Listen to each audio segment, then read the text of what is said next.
el seminario. Ahora sí. ¿No, Cori? ¿Ya estamos? Perfecto. Nos quedaría poner a grabar como último detalle. Y ya arrancamos entonces el seminario. Bien. Perfecto. Bueno, Meli, todo tuyo. Disfruten Gracias, de la Maggie. jornada de hoy. Cariños a todos. Estamos acá detrás de cámara acompañando. Muchas gracias. Bueno, nuevamente entonces bienvenidos al Seminario Internacional de Envejecer con Derechos en Pandemia. Hoy en este quinto encuentro vamos a hablar de cuidados de larga duración. Les recordamos que este seminario está organizado por la Fundación Navarro Viola, el Ministerio Público de la Defensa, el Seminario Permanente de Investigación sobre Derecho de la Vejez del Instituto Gioja de la Universidad de Buenos Aires y CONICET, Servicio Tecnológico de Alto Nivel, STAN número 5295. Queremos dar un reconocimiento especial para los equipos de cada una de estas instituciones y organismos que estuvieron trabajando intensamente para hacer posible este encuentro, y los próximos que nos esperan. El seminario cuenta con el apoyo institucional del Ministerio de Justicia y Derechos Humanos de la Nación, la Fundación Aequitas, la Secretaría de Integración Social para las Personas Mayores del Gobierno de la Ciudad de Buenos Aires, GAROP, la Alianza Global por los Derechos de las Personas Mayores, HealthPage Internacional, la Sociedad Argentina de Geriatría y Gerontología, el Centro de Investigaciones en Derecho de la Vejez de la Universidad Nacional de Rosario, y de la Maestría también en Derecho de la Vejez de la Universidad Nacional de Córdoba. Así que agradecemos a todos ellos por acompañarnos y apoyarnos en la discusión de este seminario.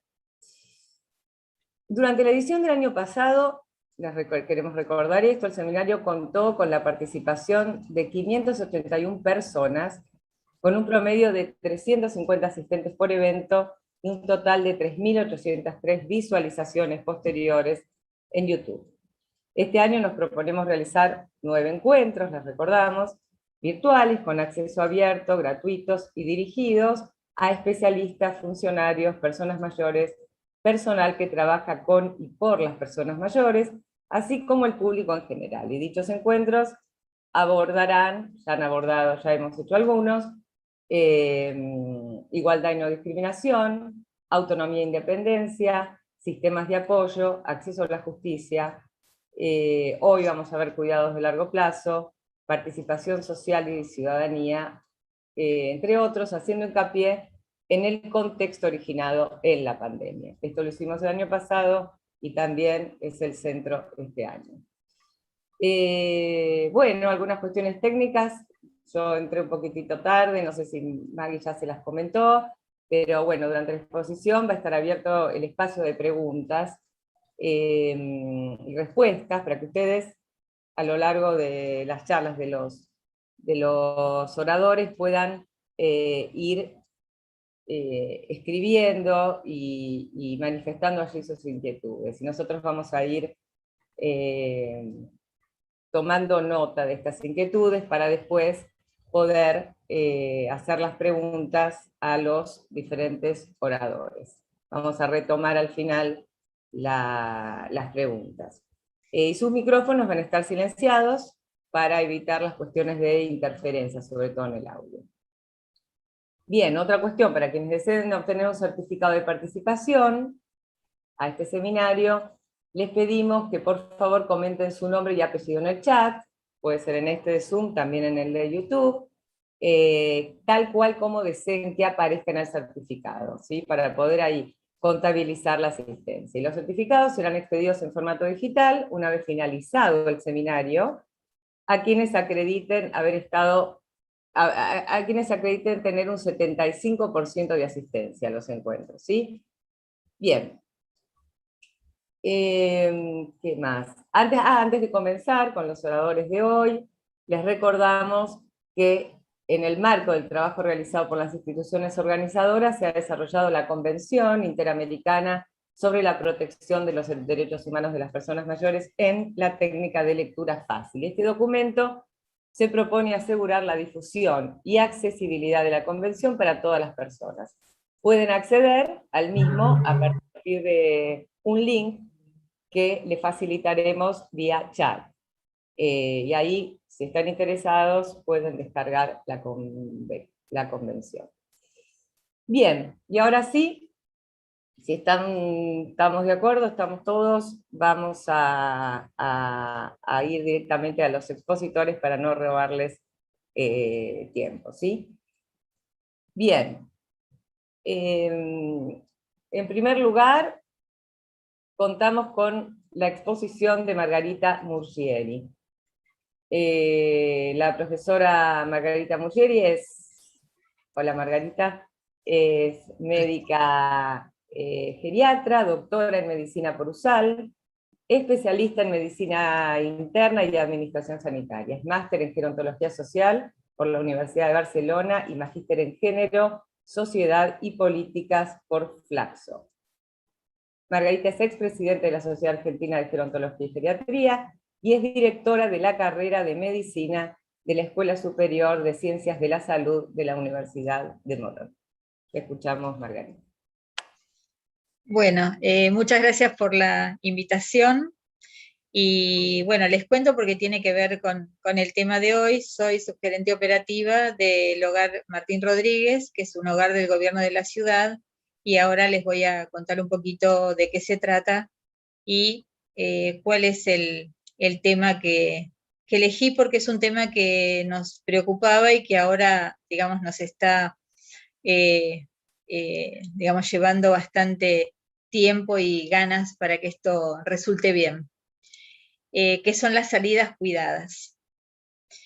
A ver, bueno, esta es una parte del hogar con sus flores. El hogar tiene 21 hectáreas, tiene en este momento 580 personas viviendo allí, 580 residentes, y tenemos dos grandes grupos de residentes, entre los cuales algunos son personas que han sufrido exclusión social, personas que han perdido sus redes vinculares por adicción al juego, drogas o alcohol. Es un hogar público, es un hogar que no se paga. Delitos o trastornos de la personalidad que han originado desvinculación familiar, personas que han perdido su trabajo, trabajadores en negro o precarizados, personas en situación de calle porque no pudieron acceder a vivienda, la han perdido o se han desvinculado de su familia, y personas que han caído económica y socialmente producto de la movilidad descendente en la crisis del 2001 y en crisis posteriores. Por otro lado, tenemos otro grupo de residentes bastante diferenciado, que podemos llamar los frágiles, que son personas mayores con diversas patologías crónicas e incapacitantes. Esto es más parecido a lo que se da en instituciones privadas, que no pueden ser cuidadas en el hogar. Amputados, diabéticos, secuelados de ACV, incontinentes, dementes y con otras patologías psiquiátricas con problemas mentales y funcionales complejos. Personas mayores en situación de alta por enfermedades agudas o reagudización de crónicas, bloqueando camas hospitalarias sin poder externarse y enviados por juzgados por cualquiera de las razones anteriores. Conviven entonces aquí personas de muy distinta situación clínica, funcional, proveniencia social, nacionalidad, grado de movilidad, situación cognitiva y conductual, capacidad de comunicación, escolaridad, hábitos y orientación sexual, con lo cual es dificultosa la tarea de nuestros equipos interdisciplinarios en cuanto a la localización y relocalización de los residentes, apuntando a la mejor convivencia. Digamos que muchos de los problemas que hay en la residencia justamente son problemas de convivencia, porque tratamos de que se lleve bien toda esta gente, que es realmente mucha. Entonces, bueno, sobre esto se injertó la pandemia, y además sobre esta cantidad de gente, lo cual en principio nos trajo, bueno, creo que como a casi todos los profesionales de la salud y los profesionales sociosanitarios de las instituciones, mucho sufrimiento, mucho estrés y la incertidumbre que no solo teníamos nosotros, sino también los residentes, los familiares de los residentes, que aquí muchos están desvinculados, y la sociedad en sí, la comunidad, porque la comunidad pensaba, bueno, si explota esta residencia con tanta gente, digamos, va a ser un problema para toda todo el pueblo, la ciudad de Ituzaingó, ¿no? Que es donde está instalado este hogar. Entonces, bueno, ¿qué es lo que quiero contarles un poco? Porque tiene que ver con los derechos. El tema de las salidas. Dado lo prolongado del aislamiento total dentro de las instituciones y el efecto deleterio y altamente estresante del mismo, desde el punto de vista no solo físico, sino también psicosocial, nosotros decidimos, en acuerdo con la Dirección General de Dependencias y Atención Primaria, que en ese momento pertenecíamos al Ministerio de Hábitat y Desarrollo Humano, ahora pasamos al Ministerio de Salud, de Ciudad, y considerando que hay que encontrar un equilibrio razonable, empezamos, y que ya teníamos casi todas las personas vacunadas con 2 dosis, nosotros empezamos con esto que son las salidas cuidadas. En primer lugar, lo primero que pasó en todo el país y en todas las residencias fueron las no salidas, digamos. La gente no podía salir de las instituciones. Después empezamos con las primeras salidas cuidadas que fueron acompañados y con transportes propios, digamos, transportes que nosotros conseguíamos y los llevábamos al banco, porque obviamente la gente quería cobrar sus haberes, los llevamos al banco, los llevamos al médico, pero prácticamente eran las únicas salidas que se hacían y todas esas salidas eran acompañados por nosotros, por un cuidador, por un enfermero, etcétera, pero no solos. Después empezamos con salidas solos con permiso, que es donde estamos ahora.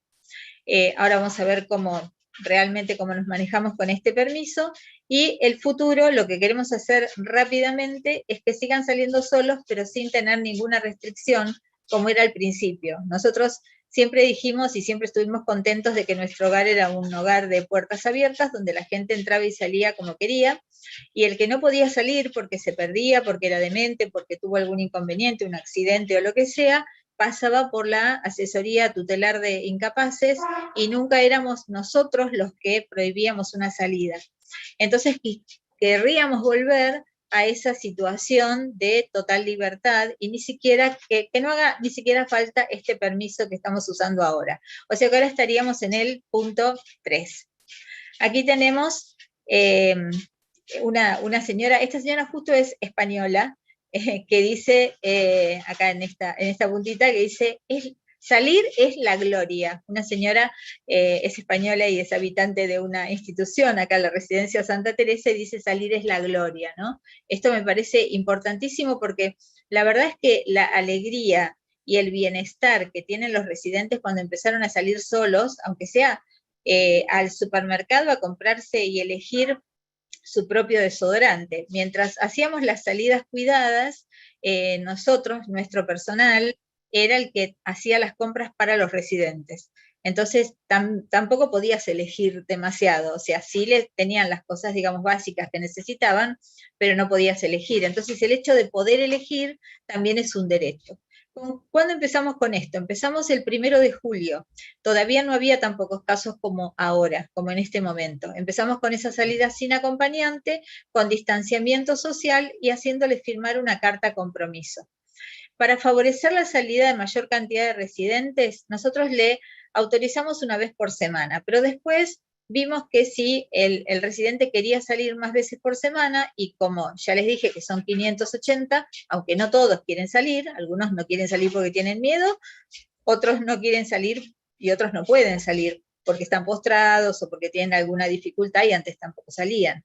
Pero bueno, para favorecer el mayor número de personas que salgan, nosotros decíamos una vez por semana, pero bueno, pueden salir 2, pueden salir 3, y ahora hay algunos que salen 2 veces y algunos salen 3 y otros salen 1 y ya está. Y con eso están contentos. No cuentan las salidas acompañadas que seguimos haciendo, porque cuando uno tiene que ir a un banco y el banco está alejado, o tiene que ir a un médico y el médico está en la ciudad de Buenos Aires, lo llevamos nosotros.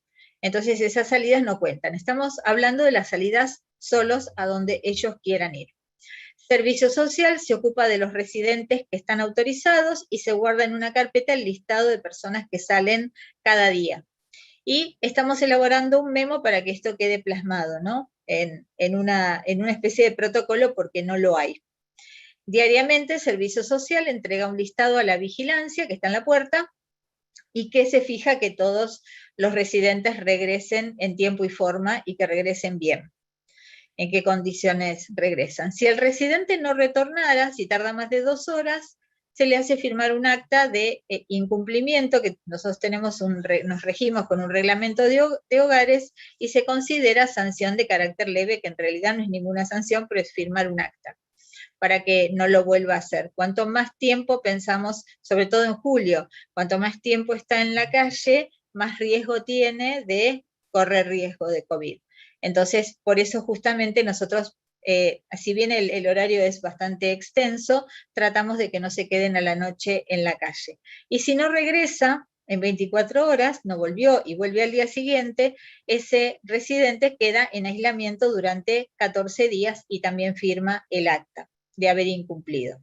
Si el residente ingresa en estado de ebriedad, bueno, lo dejamos en la guardia hasta que se le pase y también firma el acta de incumplimiento, porque bueno, nosotros tenemos dentro de estos residentes que provienen de situación de calle, algunos que son alcohólicos, entonces bueno, aprovechan la salida para tomar alcohol.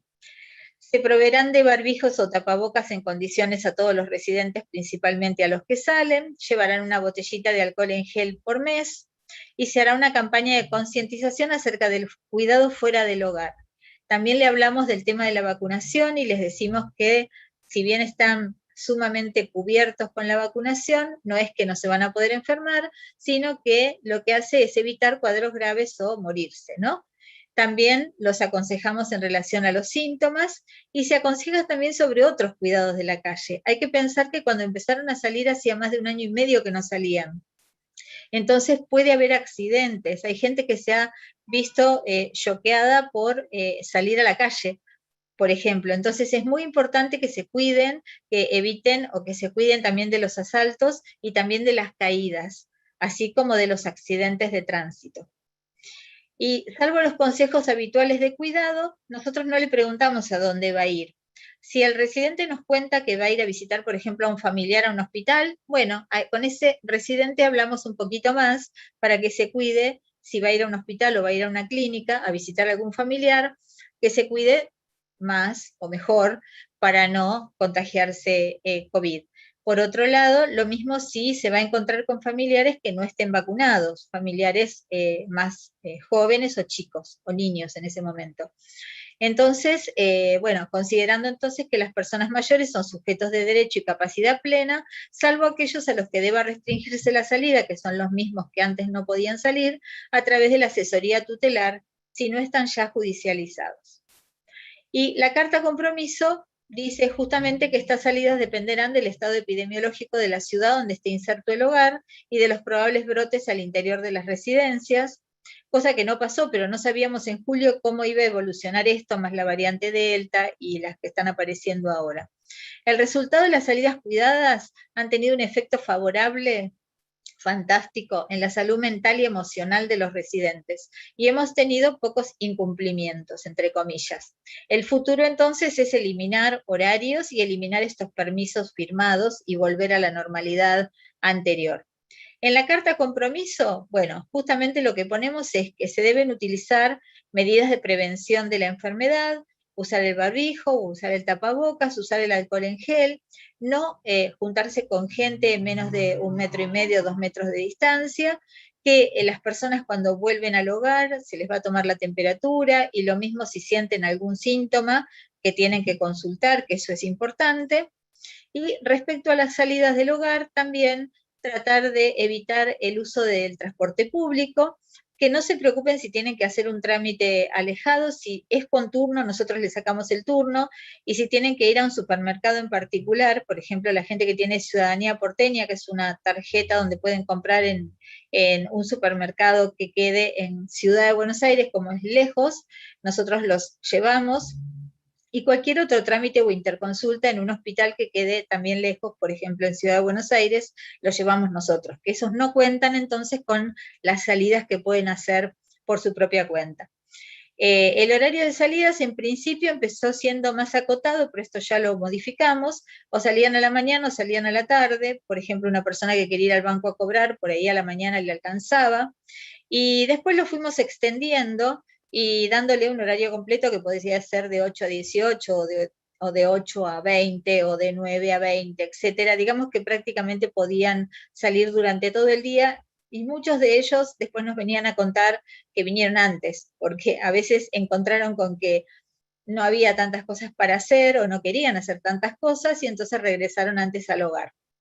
Y en el caso de necesitar ausentarse por más de un día, por ejemplo, quedarse en casa de algún familiar, sí también nosotros les hacíamos hacer después la cuarentena, porque la verdad es que tampoco podemos exponernos a volver a tener contagios. Y no exponerse a familiares o amigos con síntomas o en aislamiento. Ese también es un consejo que le dábamos habitualmente a los residentes. Esta sería la carta compromiso. También entiendo, dice acá, que esta situación puede retrotraerse ante decretos presidenciales que recomienden el aislamiento.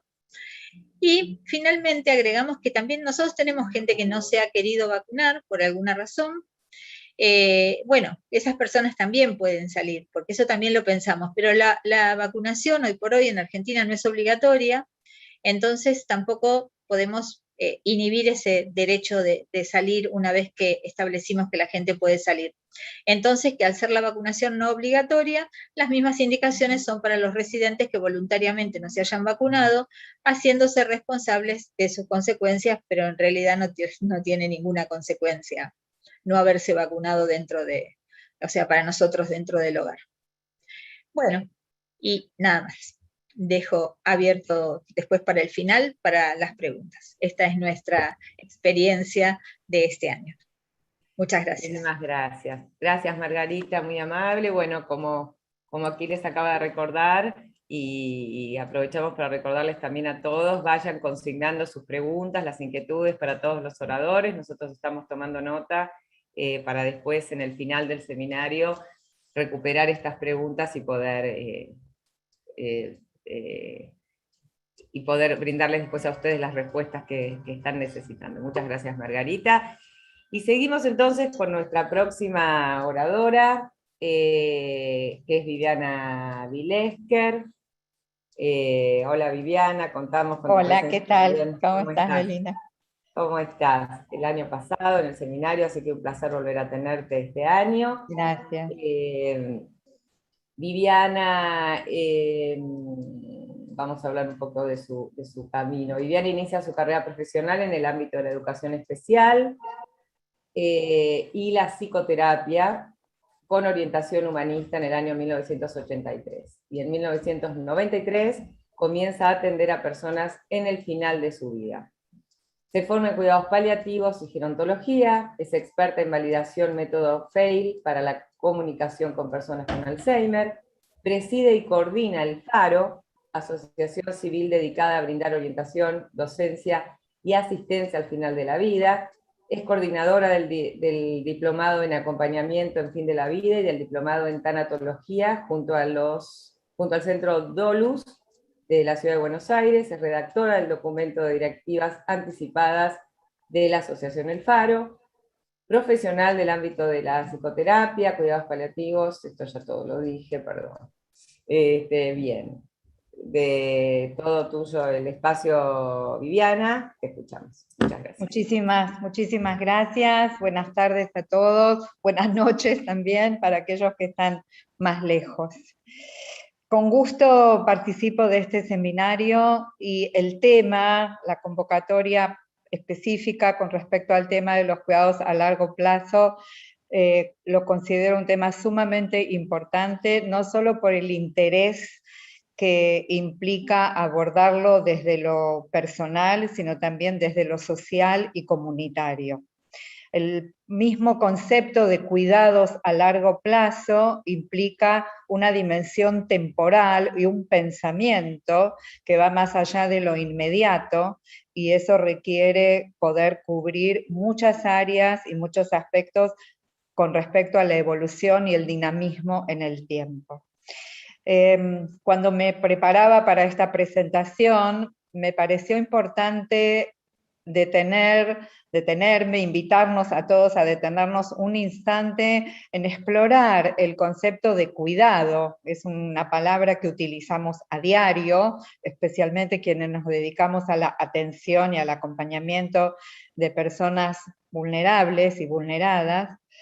y creo que es un tema que admite una profunda exploración en la experiencia personal, ampliar la mirada, poner el foco en este concepto de cuidados, permite descubrir y detectar muchos matices, muchos detalles sumamente importantes que no siempre tomamos en cuenta. Yo quería compartir una cita breve de una escritora española que se llama Victoria Camps, que recientemente ha publicado un libro llamado Tiempo de Cuidados, y esto es lo que dice Victoria. La ética del cuidado tiene que extender su ámbito de aplicación más allá del de la protección de la salud. Hay que reconocer que existe un derecho a ser cuidado y un deber de cuidar que no admite excepciones, que afecta a todo el mundo y cuya responsabilidad ha de ser asumida individual y colectivamente. En esta frase creo que están incluidos muchos de los conceptos que me parece importante tener en cuenta y que quisiera ir desarrollando en esta presentación. Cuando hablamos de cuidados, entonces, estamos hablando de un ámbito amplio y complejo que en términos generales podríamos definir como el conjunto de las acciones y actividades que son necesarias para sostener la vida de un modo equilibrado, armónico y tendiente al bienestar. Incluye todos los niveles de la manifestación de la persona, desde lo físico, pasando por la vida emocional, afectiva, social y espiritual e interpersonal también. Y en términos generales podríamos decir que el cuidado tiene ejes o ámbitos de influencia que son importantes de tener en cuenta. Por un lado, el cuidado directo a las personas que lo necesitan.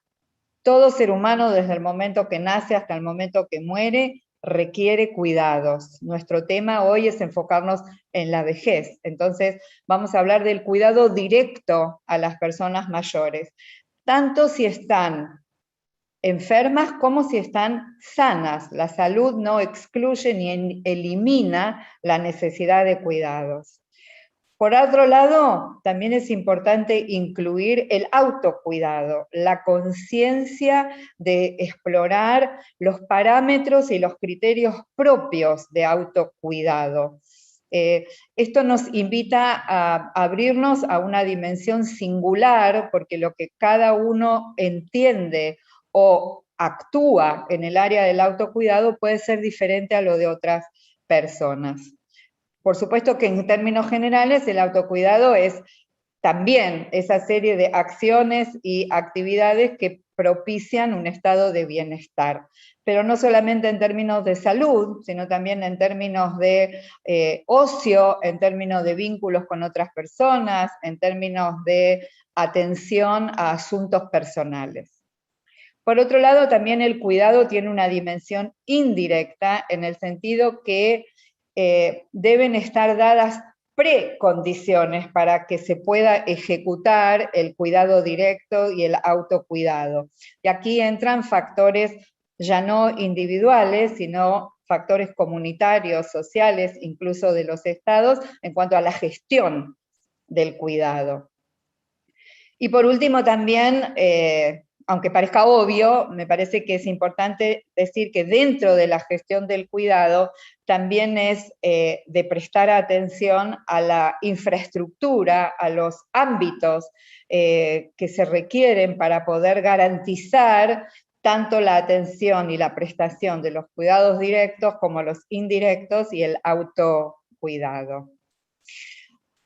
Como decía antes, pensar en cuidados de largo plazo y pensar los cuidados de largo plazo en la vejez o las vejeces, que como ya sabemos se extienden en un tiempo prolongado y cada vez más prolongado, requiere tener un concepto presente de etapas, un concepto que abarque la complejidad, la diversidad, la heterogeneidad de la población de personas mayores.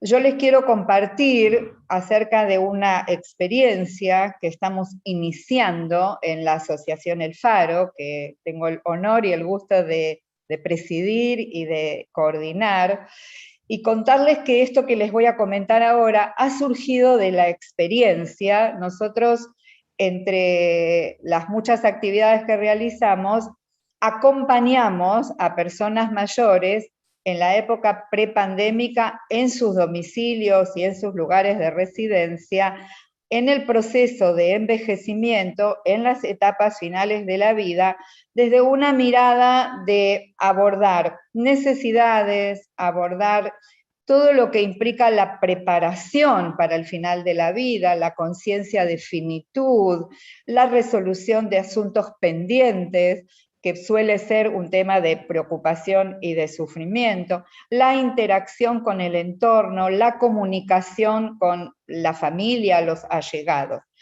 Este es el modelo de acompañamiento que nosotros hemos implementado y que la pandemia obviamente nos presentó un desafío por la imposibilidad del acceso directo, con lo cual hemos resignificado y reorganizado la propuesta de acompañamiento para poder acceder en la medida de lo posible a través de todos los dispositivos que se nos presentan hoy como posibles de ser utilizados.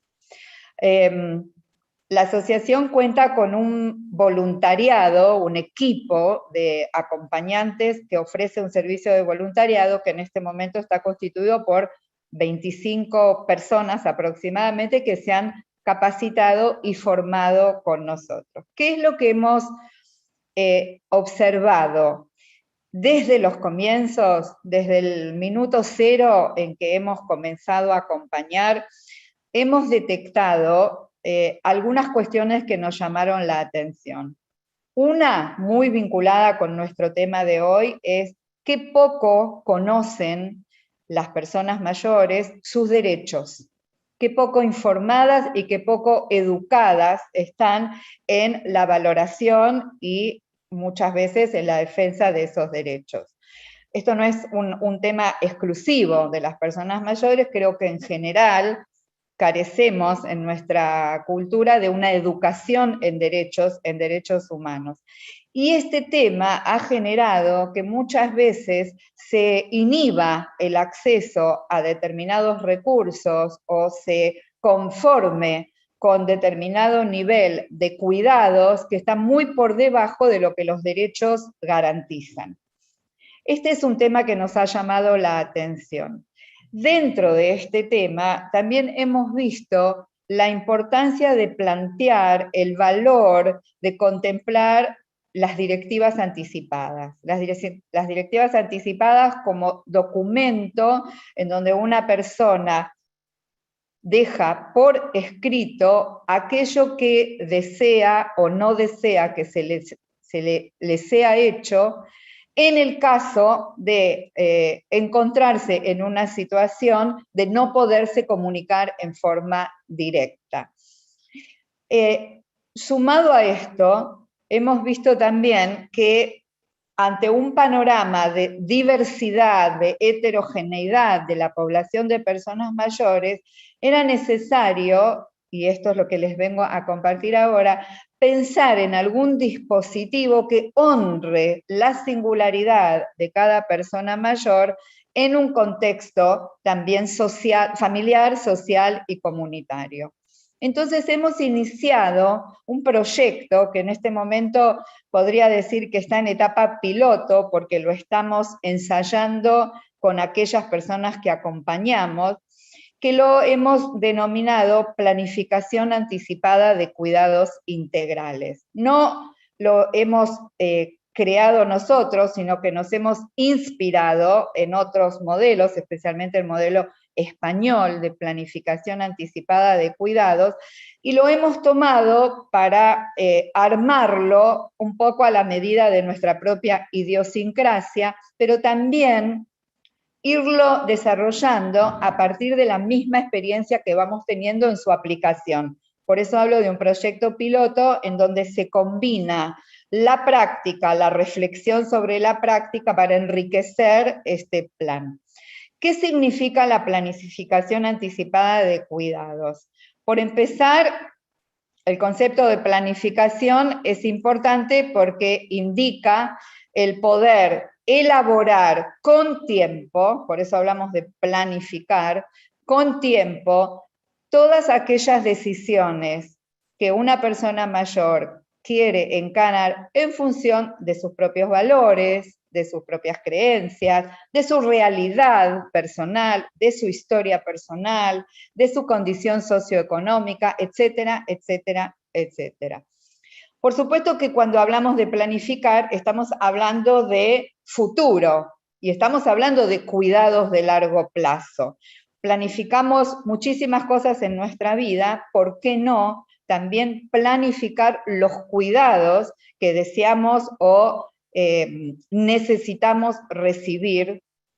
Aunque por el hecho de ser anticipados, hay muchos escenarios que no podemos prever de un modo absoluto. Sin embargo, es posible abrir muchas conversaciones anticipadamente en relación, por ejemplo, a decisiones o a temas a abordar inmediatamente, o sea, en el corto plazo, para poder garantizar esos cuidados de largo plazo y no llegar a último momento con muchos cabos sueltos o muchas situaciones no resueltas.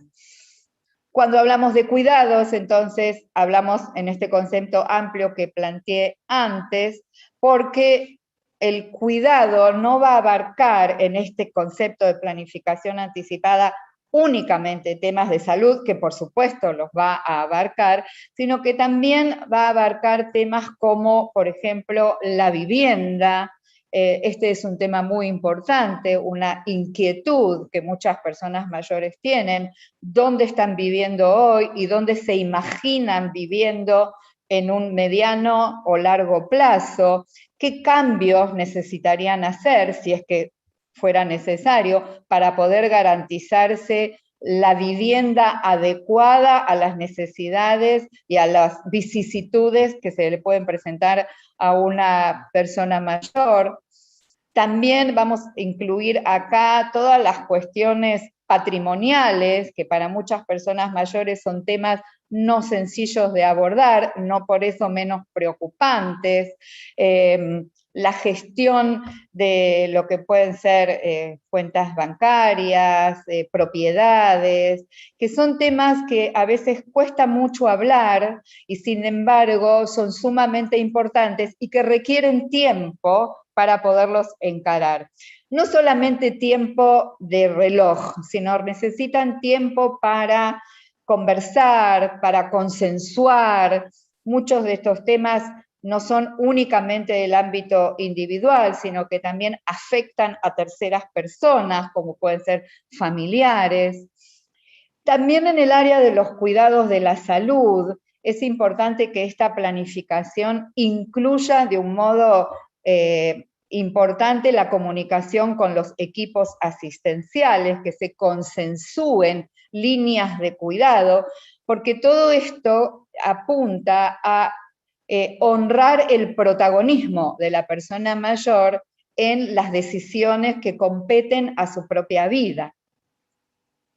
Y hablamos de cuidados integrales justamente porque no vamos a hablar solamente del cuidado de la salud o el cuidado del cuerpo, sino también necesidades emocionales, afectivas, la conexión con su entorno social, la vida espiritual de la persona mayor, el acceso a lo que esa persona considere importante como comunidad espiritual, si es que la tuviera, por supuesto, y también, como mencioné antes, la cuestión de las directivas anticipadas, con todo lo que implica saber, recibir información, estar orientado como para dejar por escrito este deseo. Nuestro proyecto nos entusiasma mucho, eso quiero compartir con todos ustedes, porque estamos viendo que en la incipiente aplicación, vamos pudiendo brindar una apertura a temas que no siempre son sencillos de hablar, y con el tiempo adecuado, pensando en este concepto de largo plazo, ir construyendo este plan, detectar las dificultades, los desacuerdos o los impedimentos, como para que, lejos de complicar la vida de las personas, esto lo simplifique. ¿Estoy en tiempo, Melina?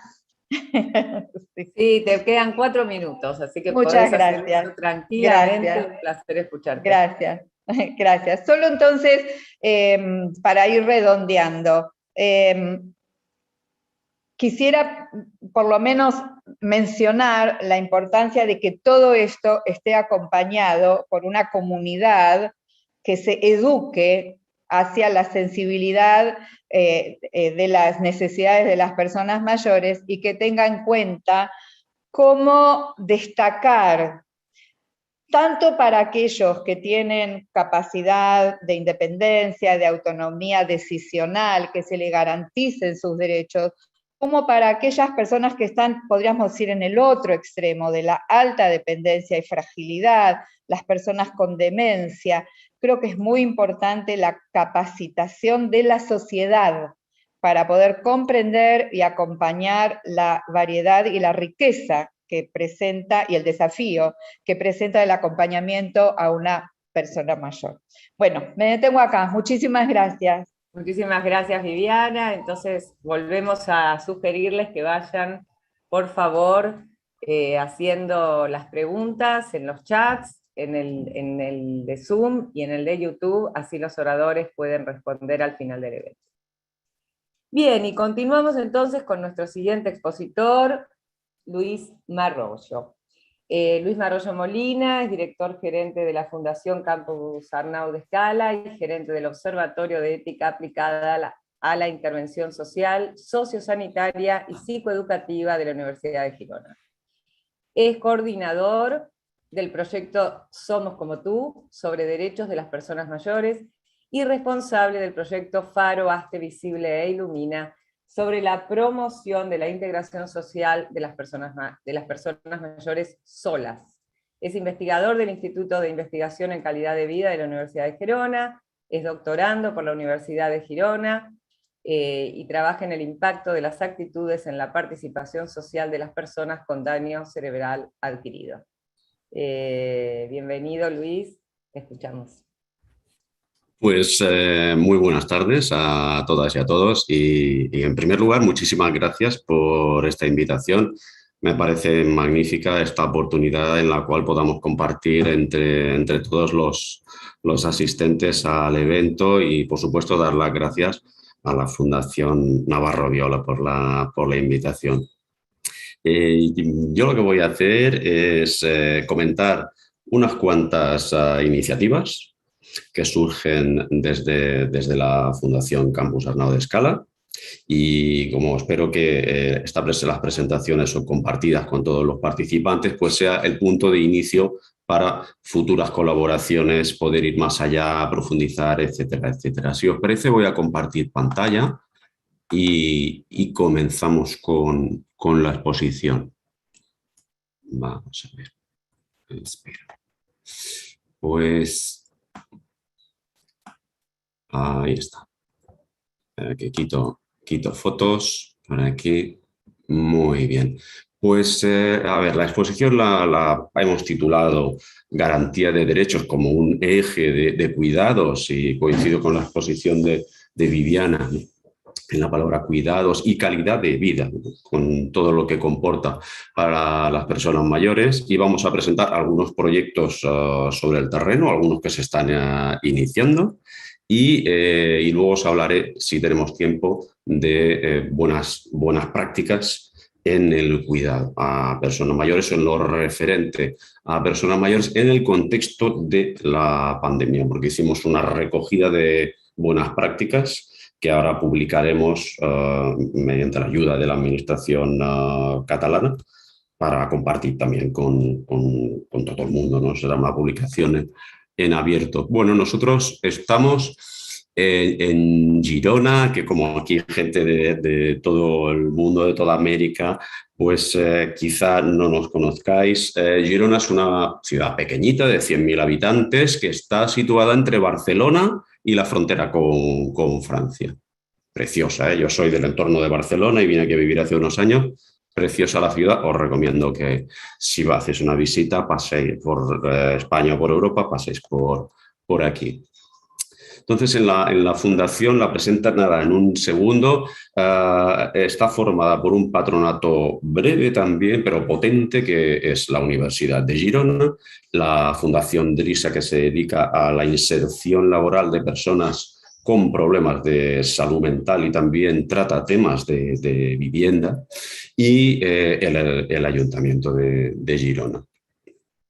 La visión principal es hacer de puente entre el conocimiento generado en el mundo académico y el conocimiento o los saberes profesionales de los servicios a personas vulnerables, podríamos decirlo así, ¿no? Nosotros no nos centramos únicamente en personas mayores, sino que también pues tratamos colectivo de personas con discapacidad intelectual, problemas de salud mental, infancia en riesgo y en general personas con necesidades de soporte, con necesidades de apoyo. Paso muy rápido por esta presentación, pero nuestra manera de trabajar, abajo están los pilares de las entidades que tenemos relación con ellas, universidades, centros tecnológicos, centros de investigación, administraciones públicas, entre ellas la administración catalana, y las entidades de servicios a personas con necesidades de apoyo. Fruto de esta colaboración entre estos tres agentes, detectamos necesidades, ponemos en marcha proyectos de investigación o estudios y con los resultados hacemos transferencia, es decir, hacemos formación, programas de formación que van desde formaciones de corta duración hasta máster. Hacemos asesoramiento a organizaciones para implementar pues, nuevas maneras, nuevas metodologías. Hacemos divulgación de todos estos resultados, todos estos avances, y con ello, bueno, pues pretendemos poner nuestro granito de arena en la innovación en servicios sociales. Tenemos un foco muy potente en el ámbito de la ética y también en la gestión del conocimiento a partir de un centro de documentación especializado en servicios sociales. Y con todo ello, pues pretendemos pues, ayudar o apoyar a estos colectivos que veis arriba. Como os comentaba, pues tenemos el Observatorio de Ética Aplicada. Esto es nuestro polo, nuestro foco en intervención social. Tratamos de los problemas del día a día. He visto que en las preguntas ya hay algo relacionado con la ética y con la parte legal. Nunca podemos olvidar el marco ético, el marco legal que acompaña a la ética.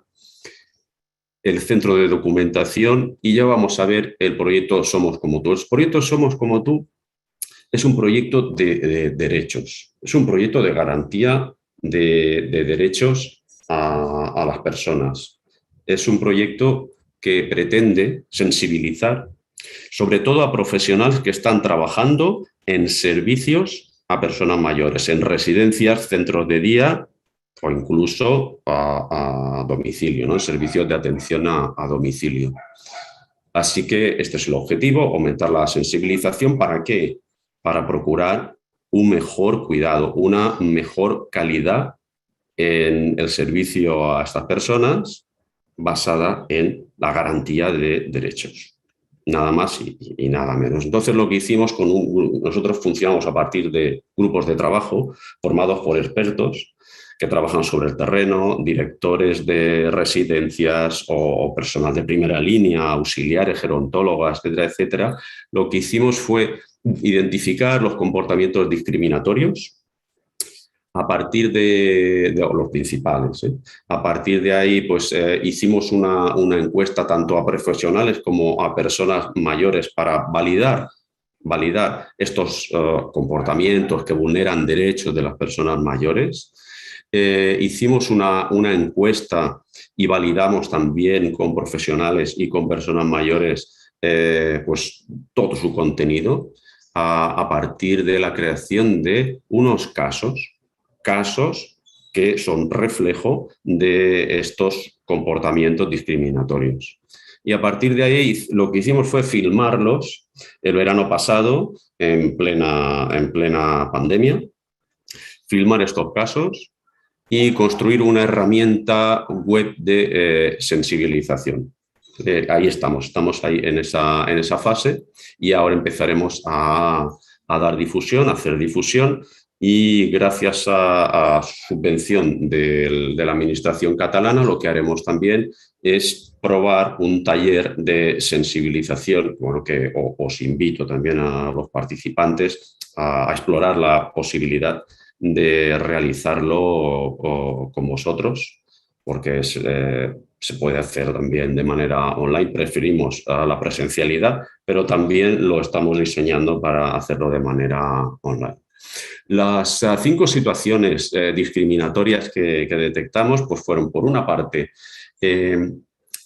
la falta de la garantía de la dignidad en las residencias. Y este es un tema pues, que tiene que ver mucho con la ética, con la humanización de los cuidados y con una manera de trabajar pues, que sería muchísimo más satisfactoria, tanto para la persona mayor que recibe el cuidado como para el profesional que lo está dando. Una manera también de vulnerar los derechos que es muy frecuente es la de las formas de vestir. Una persona mayor que está viviendo en su casa, cuando hace el ingreso en una residencia, hay residencias en las que, bueno, pues no es que se imponga, pero de alguna manera se acompaña bastante a la persona para que vista de alguna manera más cómoda, etcétera, etcétera. Pensamos que, o son las personas las que lo han dicho, y directores de residencia, etcétera, etcétera, que la persona empieza a perder identidad, empieza a perder su especificidad, lo que la hace especial como persona. Por lo tanto, intentamos luchar contra eso mediante esta herramienta web que estamos creando.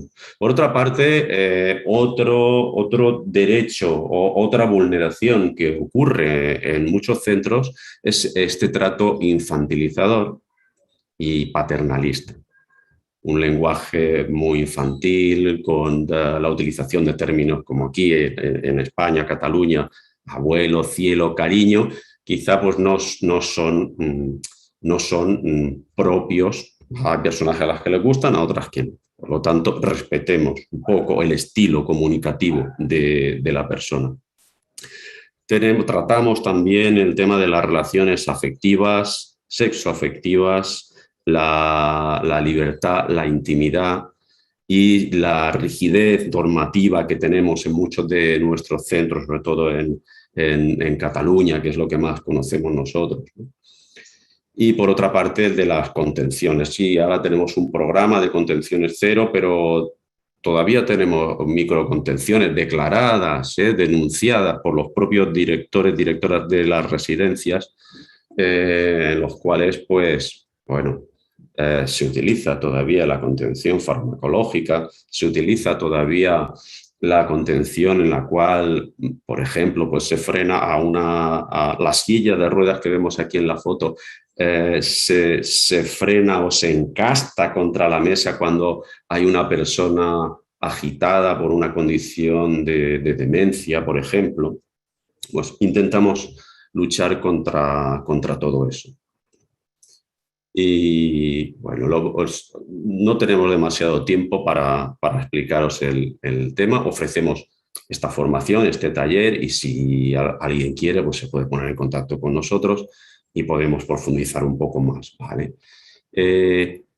Otra parte que tratamos en Fundación Campus relacionada con derechos y personas mayores es el ámbito de la ética. Y lo que hicimos hace ya 10 años, más de 10 años, creamos lo que se denomina en Cataluña los espacios de reflexión en ética de servicios sociales, en los que se abordan casos que de una manera un profesional solo pues tampoco puede abordar. Pongo un ejemplo, pues persona mayor que tiene un hijo, que la persona mayor vive en una residencia y el hijo quiere que vuelva a vivir en su casa. ¿Por qué?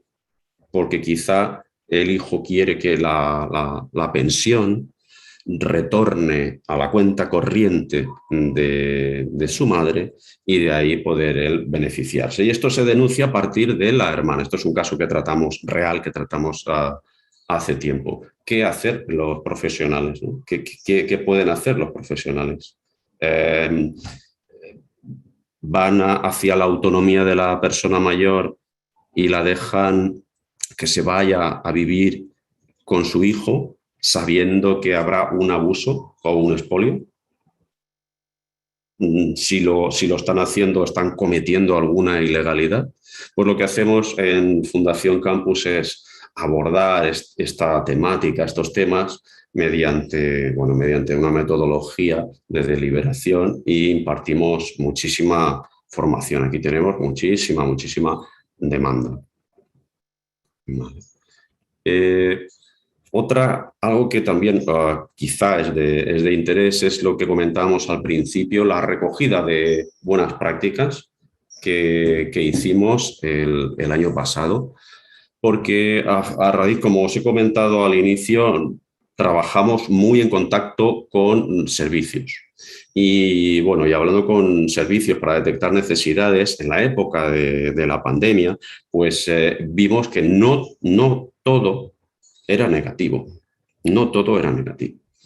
Por ejemplo, servicios que siempre clásicamente pues, se han dado en el entorno de una institución, en una oficina.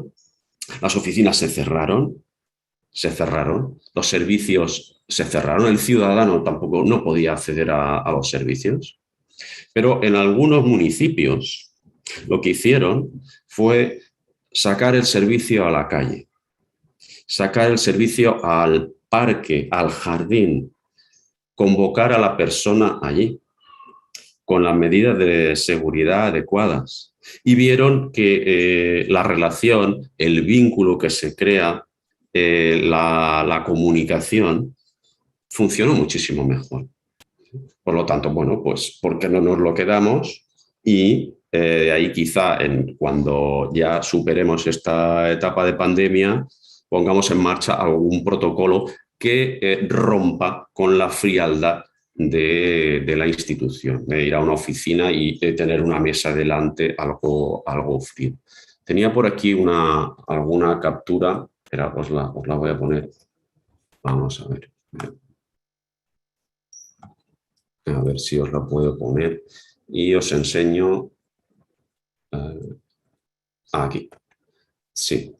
Cuando buscamos, lo que hicimos era recogerla, hacer un web con todas las buenas prácticas y aquí, como veis, a la derecha hay un buscador. Podéis buscar, está en catalán, pero se puede traducir. Y lo que hicimos, bueno, podéis buscar por personas mayores, en catalán, personas grans, y veis los proyectos que hay. En este caso, los intercambios de cartas que hubieron entre personas mayores y los alumnos de cuarto de la ESO, son los que tienen 15, 16, o equipos de apoyo emocional con familiares, apoyo a domicilio a personas mayores, en materia cognitiva, memoria física, emocional, etcétera. Información para la comunidad de vecinos, algo proyectos más comunitarios, etcétera, etcétera. Esto lo tenemos en abierto, en cada proyecto pues hay una ficha que podéis ver, ¿vale? y que podéis poneros incluso en contacto con las personas que lo tiraron hacia adelante. ¿Vale? Otro proyecto, ya es el último, en los últimos 3 minutos que me quedan para compartir con vosotros, es el proyecto FARS. El proyecto FARS en castellano es Faros, como subtítulo da luz y hacerse visible, y pretende el empoderamiento de las personas mayores en situación de soledad no deseada. ¿Qué hacemos aquí?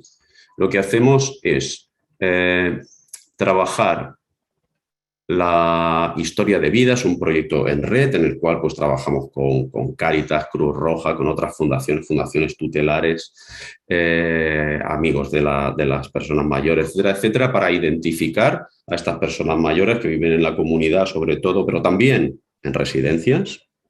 En residencias también hay un gran acuse de soledad.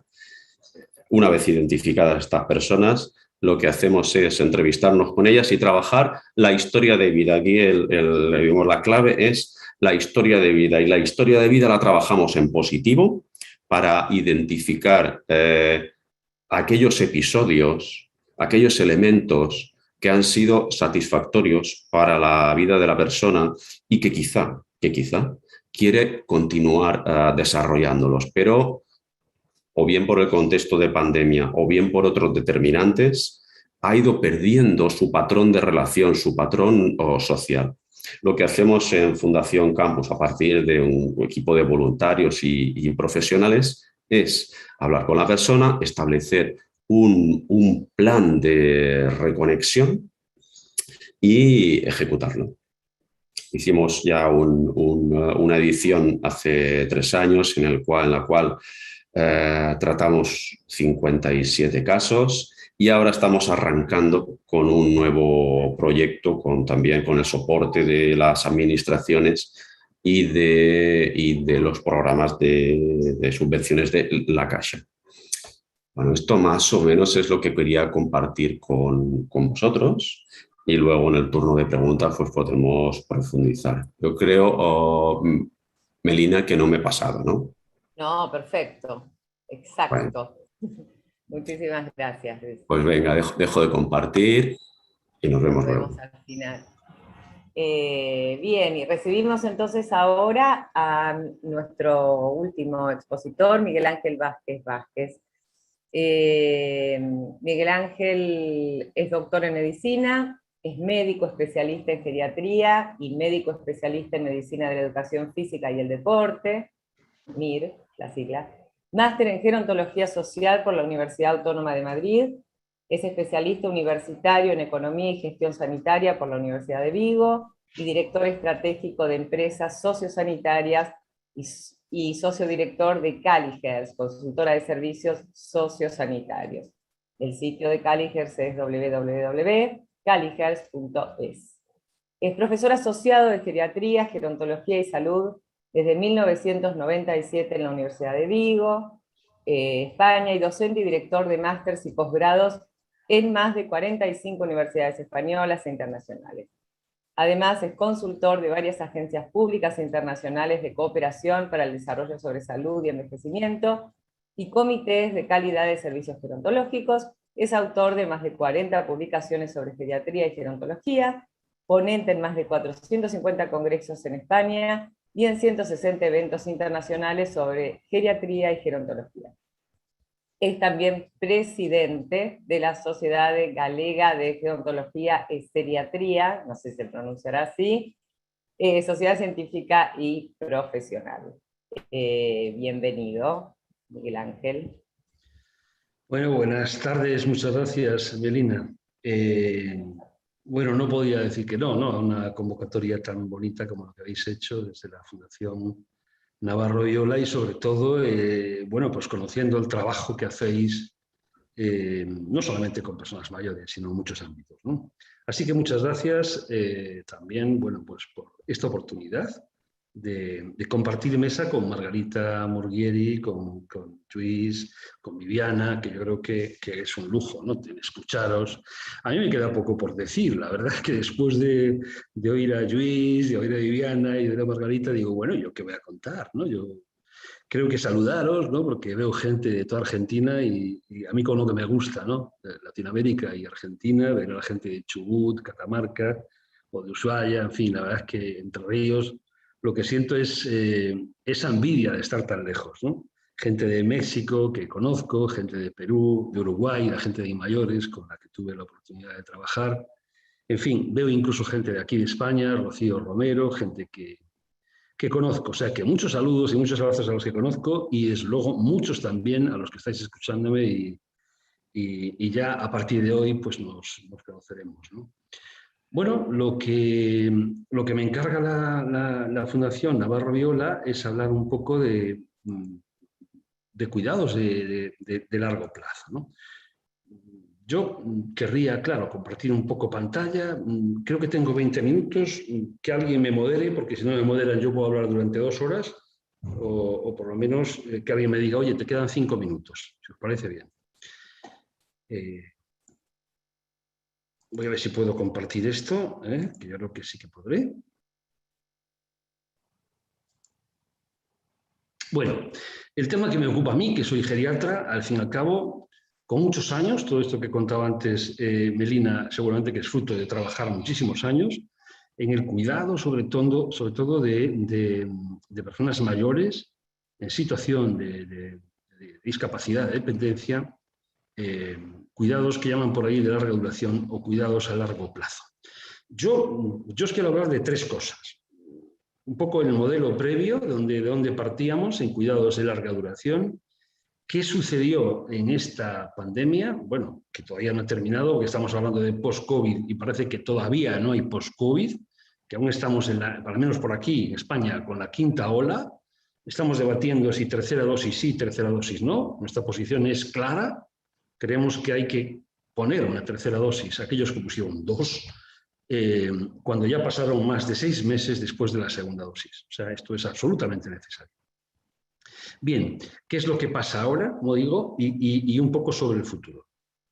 Yo sí que quiero decir que hemos asistido a una pandemia importante, no la mayor de la historia de la humanidad, pero sí que creo que hemos asistido a lo que podríamos llamar el mayor genocidio, eso sí, residencial de la historia. Yo creo que nunca antes en la historia de la humanidad ha fallecido tanta gente en centros de cuidados de larga duración como la que ha fallecido. Los datos en España son escalofriantes y curiosamente los que presenta el Ministerio no son los datos más precisos, ¿no? Podemos decir que hay otros aportes también oficiales que quedan un poco más lejos, ¿no?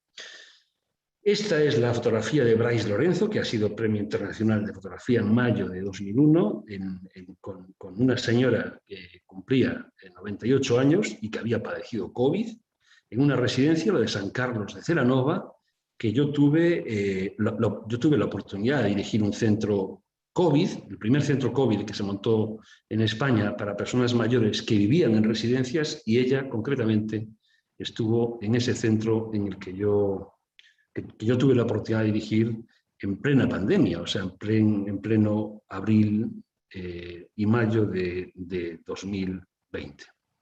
Este es parte del equipo, ¿no? Cuando estábamos, bueno, pues yo creo que consiguiendo abrirlo, porque he visto ahí cajas, ¿no? Bueno, en España lo que ha ocurrido con datos oficiales es que hay un exceso de funciones sobre la información oficial.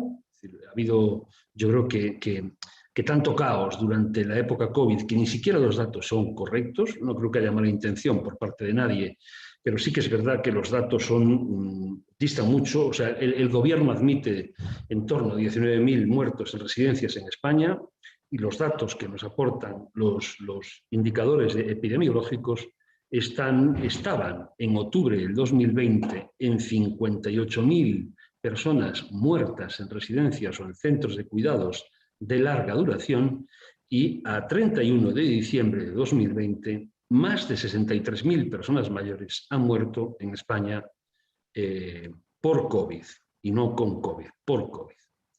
Esto es aproximadamente el 70% del total de todos los fallecidos en España, que fueron 92.000 personas al 31 de diciembre de 2020. O sea, si de 92.000 personas, 63.000 murieron en residencias de personas mayores, o sea, en centros de cuidados de larga duración, parece claro que las cosas no se hicieron bien. Hasta el punto de que esta incidencia de mortalidad en personas mayores ha disminuido la esperanza de vida en España, la tendencia creciente de esperanza de vida. O sea, el 70% de los muertos lo fueron en residencias. Entonces, la primera reflexión que yo creo que se ha hecho la sociedad en su conjunto y que probablemente nos hagamos todos es: ¿murieron porque había un modelo de cuidados de larga duración inapropiado? ¿Tuvieron culpa los gestores de las residencias en España? ¿El personal también fue culpable de todo esto? ¿Qué es lo que, y por tanto hay que cambiar cosas? ¿O qué es lo que ha pasado, ¿no?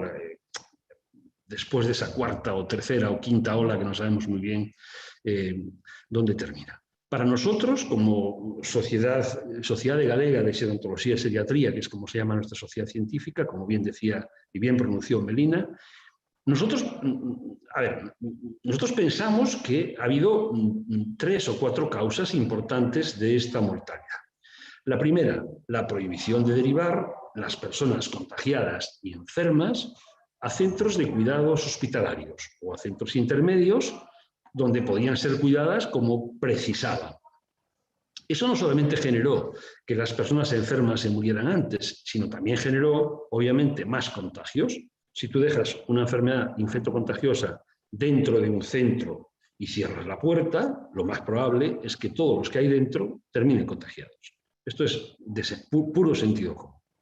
O sea, dejarles dentro, no atenderles, e incluso, si me apuráis, y esto es muy atrevido por nuestra parte, decir que ha habido un exceso innecesario de sedaciones donde la condición psicofísica previa y la obediencia debida pesó más que la sintomatología. Es decir, el dato del documento de identidad, o sea, la edad y la situación de pandemia pesó más que la propia condición previa de la persona. O sea, se sedó probablemente en exceso en ese momento. Para mí, las causas de ese genocidio, que es como yo le llamo, genocidio residencial, han sido no atender correctamente la enfermedad infectocontagiosa con componentes evidentemente epidemiológicos, o sea, no separar a los infectocontagiosos, el pánico inútil, o sea, que pretendidamente colapsaba el sistema sanitario, que no lo colapsó más que en Madrid y Barcelona en la primera etapa, y desde mi punto de vista y a nivel internacional, ha ocurrido en Francia, ha ocurrido en Bélgica, ha ocurrido en Inglaterra, en Canadá, en Estados Unidos y en España, una conducta francamente egoísta. No le dimos la oportunidad a las personas mayores de salir de una situación compleja como era una enfermedad por COVID, ¿no? Creo que se sacrificó inútilmente, ¿no? Yo creo que la gente decía, bueno, si mueren ellos, los mayores, pues no morimos nosotros. Era una especie de sacrificio a una deidad mágica, ¿no? Por ese miedo atávico que tenemos las poblaciones cuando ocurren cosas como las que han ocurrido.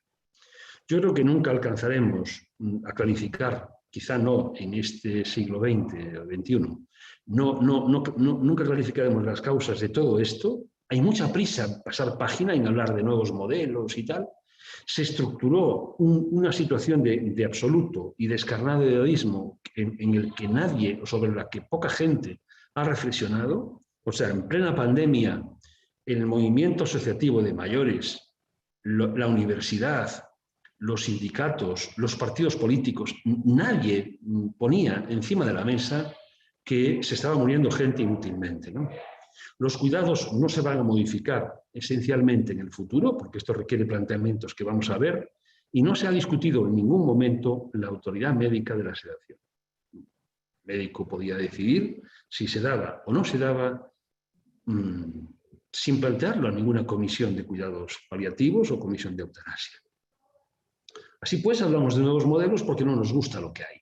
Y hablando de nuevos modelos, es muy difícil plantearnos el futuro. O sea, ¿qué va a pasar en lo sucesivo, en lo que tiene que ver con los cuidados de larga duración, ¿no?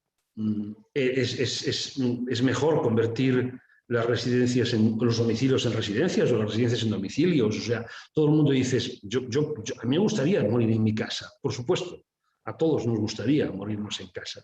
Pero, a ver, nadie quiere ser mayor, todos vivimos lo suficiente y esto lo tenemos claro, por eso estamos escuchando esta charla y somos gerontólogos o al menos preocupados por el ámbito sociosanitario. Ustedes, vosotros, tú sabes que probablemente si tú vives unos cuantos años, vas a terminar siendo mayor. Y siendo mayor muchas veces en una condición de dependencia, una condición que requiera cuidados de una tercera persona. Por lo tanto, hay muchos casos en los que no pueden permanecer en su domicilio. Una persona con demencia, con trastornos de conducta, con una sola pareja y mayor también, no puede ser cuidada en un domicilio. O sea, las residencias son, o los centros de cuidados de larga duración, son absolutamente necesarios. A día de hoy, y lo van a seguir siendo durante los próximos años. Yo creo que los próximos 30 o 40 años. ¿Hay que cambiar el modelo? Pues probablemente. Yo creo que aún no se inició la planificación de los cuidados de larga duración. Porque lo que ha hecho el sistema de salud ha sido trasladar los cuidados de las enfermedades crónicas, ¿no?, al modelo social, porque es mucho más barato. Entonces han inventado una palabra que se llama sociosanitaria, que es una entelequia pura en España y en muchos países del ámbito europeo y de Latinoamérica. O sea, no hay tal coordinación sociosanitaria y no hay tal espacio sociosanitario. Sigue habiendo un espacio sanitario y un espacio social más o menos grande y un espacio sanitario más o menos sólido, pero no hay todavía un espacio sociosanitario de cuidados de larga duración. Esto es una construcción y una construcción a largo plazo, ni siquiera a medio plazo. Yo no confío, porque yo vengo escuchando hablar de lo sociosanitario hace 30 o 40 años, que son los que yo llevo trabajando en este sector. Entonces, ¿qué es un centro de cuidados residenciales? Hay una definición muy vieja, del año 86, hay que cambiarlo, ¿no?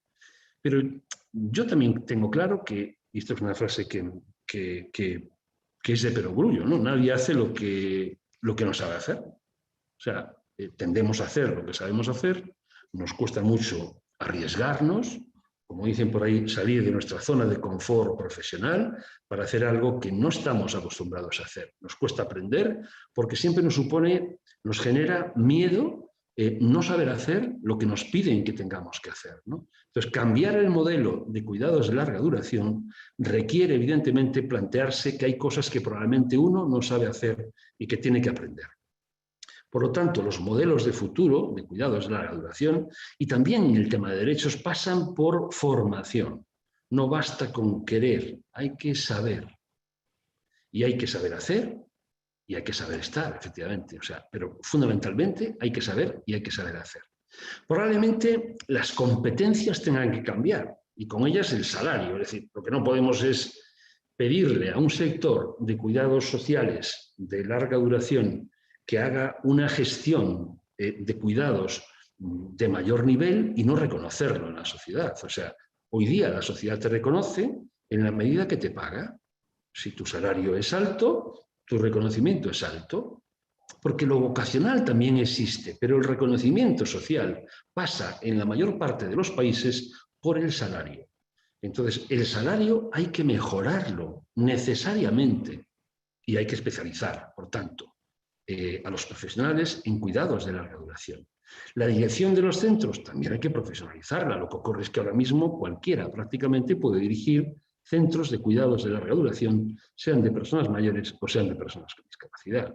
Yo creo que hay que generar cultura directiva, hay que exigir, evidentemente, una titulación genérica y una titulación específica. No cualquiera, y esto ha quedado demostrado, no cualquiera sirve para dirigir centros de cuidados de larga duración. En España hemos evidenciado, a raíz de las últimas investigaciones que se han publicado la semana pasada, que allí donde había profesionales bien formados, el virus mataba menos gente.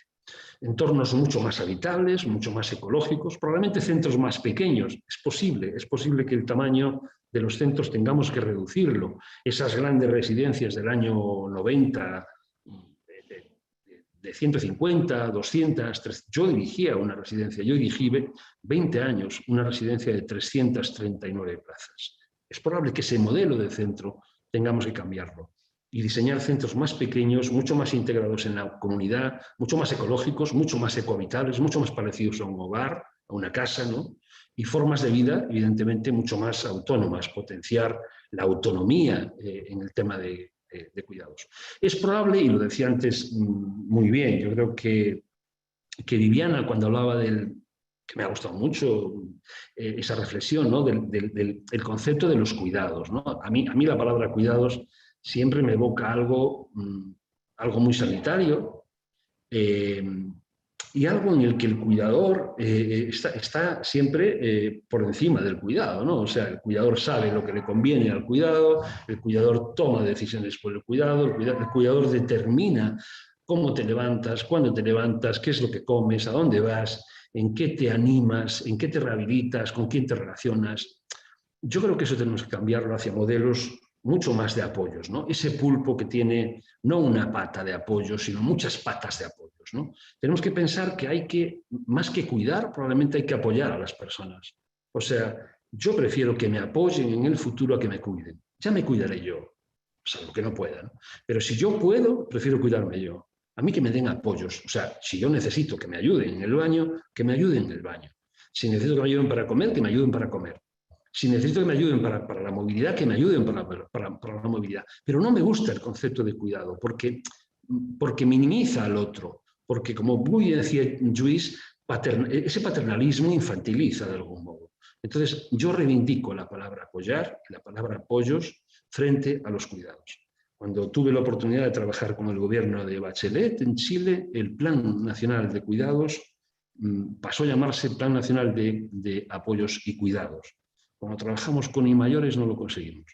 Se llama plan de cuidados. Pero bien, es bueno que haya un plan de cuidados, ¿no? Pero las palabras, como decimos siempre, nunca son inocentes, ¿no? Siempre connotan, ¿no? Conceptos que tienen mucho valor y mucho peso, ¿no? Yo creo que los modelos, y hablando de derechos sobre todo, ¿no? Los modelos del siglo XXI tienen que ser modelos mucho más orientados a potenciar la autonomía de la persona. Y esto hay que hacerlo con cambios normativos. No se puede pensar simplemente en que vamos a cambiar las cosas y vamos a empezar a hablar de apoyos en vez de cuidados y seguir teniendo una normativa de cuidados. Hay que cambiar la normativa. Hay que pagar más. O sea, hablar de calidad implica pagar más, implica financiar más, necesariamente. Pero el pagar más muchas veces no lo puede hacer la persona, tiene que hacerlo el sistema. Es decir, tú no le puedes pedir a una persona con una pensión mínima que pague lo que exige un centro privado de apoyos y cuidados de larga duración. Hay que pensar que los cuidados de larga duración son consecuencia casi siempre de enfermedades crónicas que causan dependencia. Cuando hablamos de dependencia parece que la enfermedad no existe y la enfermedad existe. Es la enfermedad la que causa la dependencia. La dependencia no aparece así como así, por arte de magia y por el mero hecho de cumplir años. No. Cumplir años no implica ser dependiente, simplemente incrementa el riesgo de serlo. Articular la coordinación sociosanitaria con el Estado. O sea, es absolutamente preciso que los Estados articulen sistemas de coordinación sociosanitaria y que ordenen la creación de centros y servicios. No puede ser que cualquiera decida construir un centro de cuidados de larga duración allí donde se le ocurra. Igual que lo hay para hospitales, tiene que haberlo también para esto. Reconocimiento de profesionales y profesiones, especializar, como decía, la gestión administrativa, compartir datos clínicos con el sistema de salud y que el sistema de salud lo comparta con los cuidados de larga duración, o sea, la historia única en el sistema público, al menos en los sistemas públicos y privados debería de ser obligatoria, el acceso a exploraciones complementarias, la telemedicina, no tiene ningún sentido. Tengamos que derivar a una persona de 80 años, 85 años que está en una cama para que el dermatólogo le vea una lesión que tiene debajo del brazo. Hoy podemos hacerlo con telemedicinas, con teleconsulta, con imagen, sin demasiado problema, ¿no? Evitar duplicidades, como digo, la atención primaria de salud debe de dar soporte allí donde los centros sean pequeños o medianos y no tengan capacidad para tener profesionales propios. Tiene que haber acreditaciones del nivel de esa residencia y que las sanciones públicas, que las sanciones sean públicas, que la gente sepa o tenga un parámetro de calidad de cada uno de los centros. Tenemos que definir de verdad ratios, o sea, indicadores que permitan fijar cuántos profesionales tienen que ser los mínimos en función del tipo de cuidados de larga duración que estemos aportando. Hay que definir ratios mínimas, evidentemente, con presencias mínimas de profesionales. Hay que establecer listas de empleo de profesionales formados a través de las patronales mediante una normativa. Tenemos que generar una formación continuada y una carrera profesional en el ámbito de los cuidados de larga duración, con esas nuevas profesiones y esos nuevos roles. Yo creo que el tema de manuales de protocolos y de gestión de calidad entra dentro de lo que podríamos llamar, y lo decía muy bien Luis también, el tema de buenas prácticas o de benchmarking. El benchmarking no deja de ser una forma de copiar del otro. O sea, Aprendemos más cuando salimos de nuestro centro de cuidados de larga duración y vemos otro que aprendemos en el día a día durante semanas. Copiar bien es parte de la buena práctica, ¿no? Compartir las buenas prácticas, conectar los centros, ¿no? Personalizar los cuidados, como decimos, no yo levanto, lavo, visto, ayudo en el baño, o sea, desarrollar líneas de trabajo mucho más orientadas a los apoyos centrados o la atención centrada a la persona. Aquí se ha hablado ya de medidas de contención física, medidas de contención farmacológica. Hoy día existen programas informáticos que te establecen alertas cuando tú prescribes una medicación que, bueno, pues que condiciona la libertad de la persona, que interacciona con otra medicación. El tema de las medidas de contención física y los centros sin medidas de contención. En Argentina ha habido experiencias muy bonitas. Una de ellas que lideró la doctora Romina Rubín, muy bonita, sobre centros que no contienen físicamente. Hay criterios como los Start-Stop o los criterios Crohn de prescripción farmacológica que tienen que ver con este tipo de cosas. O sea, hay cosas posibles, ¿no? Como generar la libertad en lo cotidiano. Yo cuando digo decir, nosotros les permitimos salir a tal hora, el lenguaje, ¿no? O sea, yo creo que tiene que haber una libertad en lo cotidiano para que tú te levantes cuando quieras, tomas tu café cuando te dé la gana, comas la fruta como en tu casa, o sea, cuando abres la nevera, el refrigerador, y coges un helado, o coges un yogur, o coges una fruta. Yo creo que el modelo del que partimos es un modelo fundamentalmente hotelero hospitalario, y hay que ir a un modelo doméstico, del hotelero hospitalario, por tanto macro, despersonalizador, a un modelo mucho más doméstico, donde yo te determino a qué hora me levanto, a qué hora me visto, qué es lo que como, y tú apoyas lo que yo quiero. Este es el planteamiento de futuro que a mí me gustaría, al menos para mí, ¿no? Con arquitectura inteligente, en lo que tiene que ver con habitaciones, comunicación con familias. O sea, yo creo que uno de los grandes errores que padecemos en cuidados de larga duración es establecer una barrera entre lo que hay fuera del centro y lo que hay en el centro, ¿no? Tenemos que permeabilizar los centros con la comunidad, pero sobre todo con las familias. O sea, uno entra en un centro de cuidados de larga duración y hay un mostrador que separa lo que hay dentro y lo que hay fuera. Tenemos que quitar esos mostradores. Uno no puede pensar que va a entrar en el espacio del otro cuando va a ver a su padre. No, el espacio es un espacio de compartido, o sea, rompamos también ese tipo de barreras físicas, ¿no? Arquitectura, por tanto, mucho más inteligente. Y termino ya. Sí, no, sobre todo para ya poder abrir el tema de las preguntas. Hay muchas inquietudes, algunas ya has respondido, Miguel Ángel, vinculadas a cuidados y apoyos, y a estas cuestiones de lo que ocurren en estas instituciones. Así que bueno, en tu caso, algunas preguntas que te han hecho han sido respondidas, no todas, así que no te vayas, te dejo cerrar. Tranquilo, y después sí vamos con todos los oradores a tratar de responder las preguntas. Bien, ¿termino entonces? ¿Sí? ¿Termino? Sí. Bien. Bueno, pues no, me quedan dos cosas. Yo creo que tenemos que ir, ¿no?, hacia la potenciación de la autonomía frente a los cuidados, cambiar un poco lo conceptual, generar modelos mucho más autogestionados, donde la persona mayor, donde la persona que precisa de esos apoyos sea quien determine el cómo y cuándo, muy integrados, como digo, muy permeables a la comunidad, probablemente residencias más pequeñas.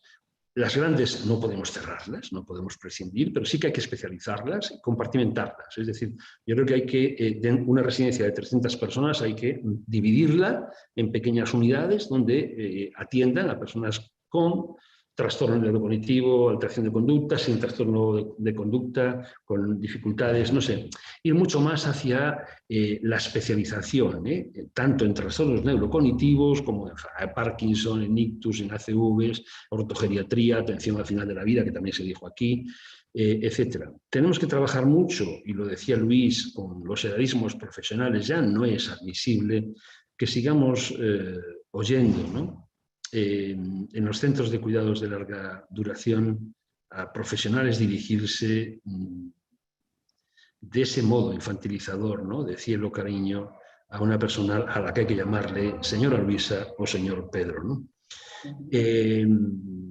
Yo creo que los cuidados a largo plazo tienen que pasar por lo que la OIT y la OMS sugieren, replantear la financiación, pensando que la calidad no es barata, adecuarlos a normativa del siglo XXI, y aquí termino con, bueno, alguna bibliografía que ahí les dejo. Quizá, bueno, si quieren saber lo que ha pasado en España, hay que leer este libro, hay que leer a Manuel Rico, un libro que se llama Vergüenza, que ha editado muy recientemente Planeta. Hay 2 grandes informes colgados en la página web de lo que ha pasado en Europa de Amnistía Internacional y de lo que ha pasado en Europa también de Médicos Sin Fronteras. Yo creo que ahí hay mucha información. Me gusta terminar con una frase de Raúl Zurita que yo creo que recoge y condensa un poco lo que ha pasado en materia de derechos, y habla del dolor y el lenguaje, y habla de abrazarse, y habla de la muerte, y habla de la humanidad, y termina diciendo que es demasiado poco todo lo que no hemos hecho, todo lo que no estamos alcanzando a hacer, todo lo que debimos entregar y tal vez lo entreguemos. Creo que, bueno, esa frase condensa un poco lo que hemos hecho. Y nada más, esa es la página web que tengo, por si alguien quiere dirigirse a ella. Este es mi correo electrónico, menos visible porque lo contesto menos, pero bueno, estoy a vuestra disposición en el coloquio y cuando queráis. Bien, muchísimas gracias. Gracias, Miguel Ángel. ¿Hay alguna otra preguntita para vos? Ahora después también te la voy a formular. Y les pedimos al resto de los oradores que se incorporen a esta etapa final del seminario. Y aquí tenemos las diferentes consultas. 2 preguntas que hay para Margarita. La primera es si los residentes pueden recibir visitas, si hay algún tipo de protocolo al respecto. Y la segunda es cuál es el vínculo con la comunidad, con los vecinos, en la residencia que mencionó Margarita en su ponencia. Sí, bueno, gracias por las preguntas. En relación a las visitas, en relación a las visitas sí hay un protocolo, digamos que ya es oficial, y nosotros, bueno, ya teníamos el propio, donde en primer lugar, como había un texto que decía que pacientes terminales podían ser visitados, nosotros a pacientes que, bueno, no eran terminales en el propio, digamos, término sanitario de la palabra, pero sí los veíamos demasiado depresivos, bueno, vestíamos al familiar y el familiar podía entrar. Eso es algo que hacíamos igual antes del protocolo normal de las visitas. Por otro lado, los residentes se veían con sus familiares a través de una reja baja que tiene el hogar, porque como les contaba, tiene 21 hectáreas y tiene una reja baja, entonces de un lado y de otro se veían prácticamente. Y ahora, bueno, sí, obviamente pueden entrar, también vestidos, pero pueden entrar, sentarse y estar un rato largo con sus familiares. Pero protocolo de visita sí hay, lo que nosotros vimos que no es lo único que quieren ellos, y bueno, como les contaba que hay mucha gente de situación de calle, desvinculada de su familia, lo que quieren es más salir que recibir visitas, en general, ¿no? En todo ese número de gente que vivía ahí. Así que bueno, visitas obviamente sí.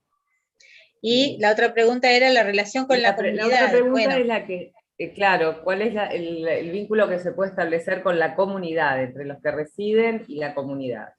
Sí, bueno, obviamente no en pandemia, porque hasta ahora no podían salir, pero digamos que tenemos relación con, por ejemplo, hay un club, el okinawense, que queda cerca del hogar, y en el verano van a nadar.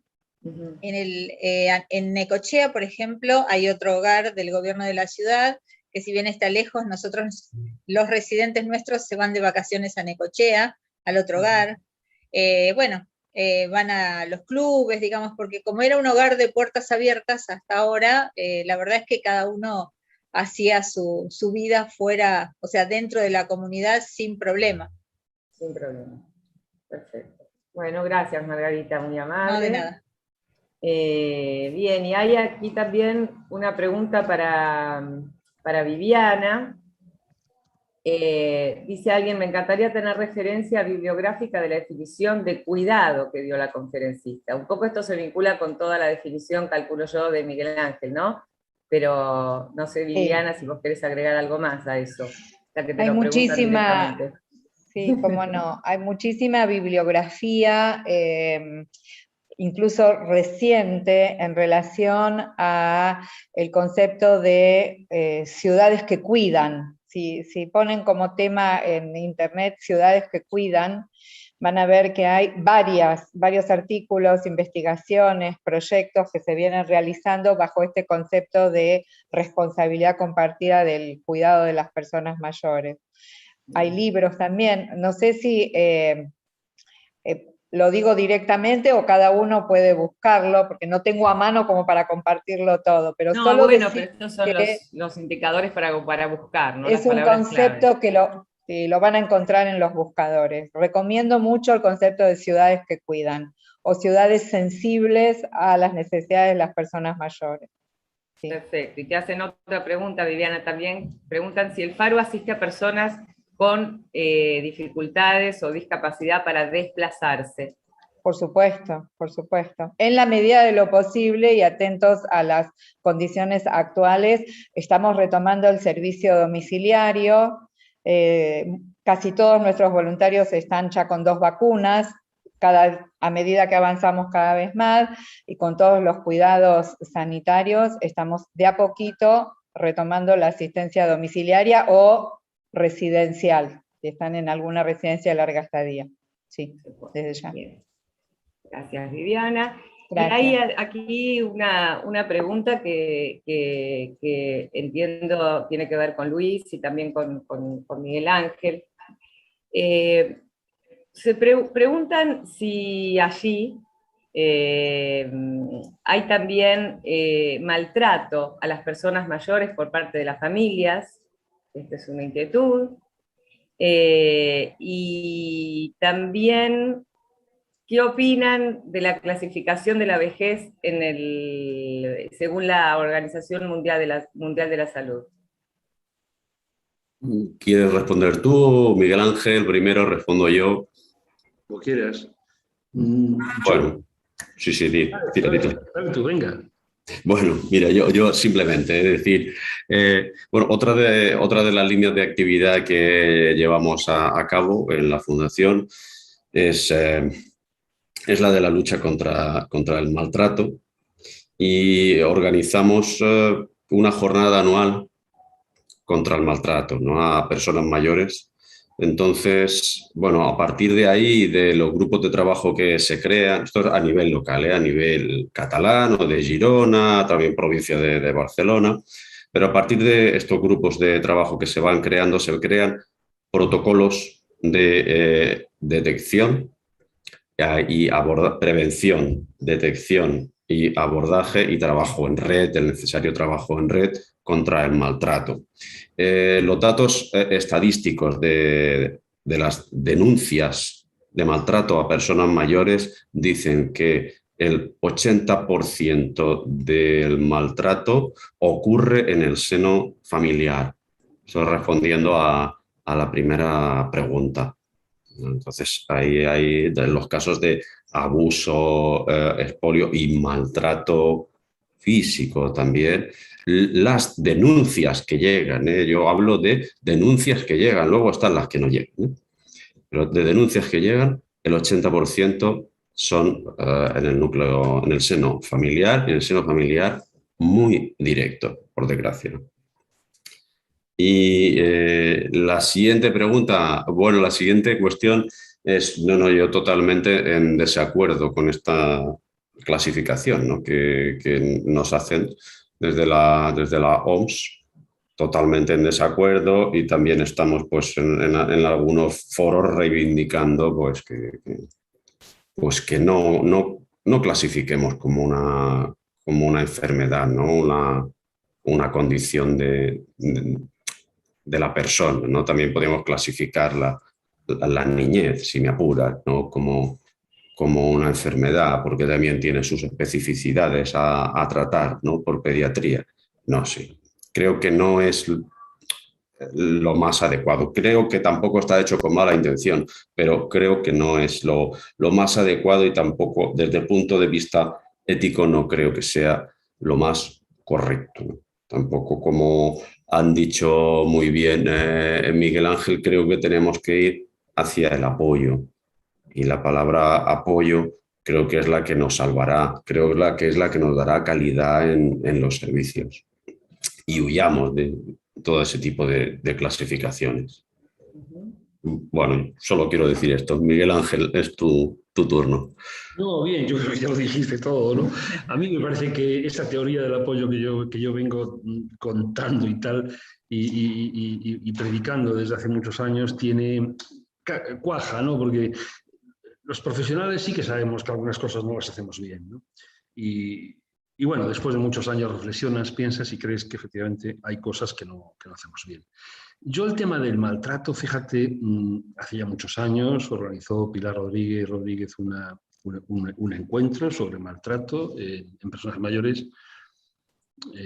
Estamos hablando del año 96 probablemente, y yo después de estudiar, bueno, en aquella ocasión tenía más tiempo, me metí en el tema. Yo no creo que haya más maltrato en España en personas mayores que en otros grupos poblacionales, bien al contrario, creo que hay muchos menos, ¿no? Yo leía hace 2 días, porque me llamaron de los medios de comunicación, el informe de la Fiscalía General del Estado en relación con las denuncias sobre violencia de género en personas mayores, y era testimonial, o sea, 12 casos en 3.800 casos de violencia de género aquí, ¿no? En la comunidad. Yo creo que hablar de malos tratos en personas mayores estigmatiza más todavía la vejez, creo que genera una posición más pobrecitos, ¿no? O sea, son mayores, están enfermos, viven solos y además los maltratan. No es verdad. O sea, los mayores son menos maltratados probablemente que otros grupos poblacionales en mi país. Creo que en general en Europa. Y habría que ver con cautela lo que ocurre en Latinoamérica, que creo que también pasa lo mismo. Es decir, no son tan maltratados como son los niños a veces, o como son los adultos, o como son las mujeres, ¿no? Y si lo son, curiosamente, lo que sabemos es que las intervenciones de maltrato generalmente no reducen la incidencia de maltrato.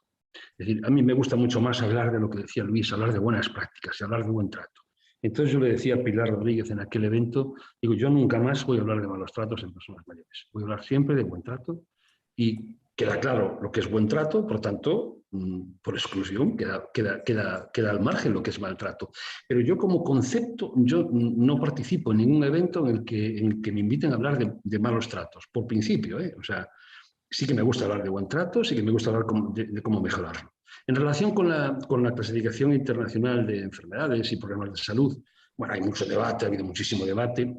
Está bien que lo haya, ¿eh? Yo creo que lo más bonito de esta CIE 11 ha sido que ha sido capaz, ¿no?, de poner encima de la mesa el debate sobre si la vejez es o no es una enfermedad.